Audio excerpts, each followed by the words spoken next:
Bumunot ang siruhano ng ngipin sa iyong bibig. Siguraduhing hindi masisira ang mga ugat nito sa nakapalibot na gilagid. Pagkatapos ay gumawa sila ng isang bagong socket kung saan ang nawawalang ngipin ay pagkatapos ay inilalagay ng surgeon ang bagong ngipin sa socket na ito.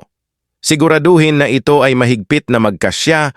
Ang mga daluyan ng dugo at mga hibla ay nagsisimulang muling kumakabit sa ugat ng bagong ngipin.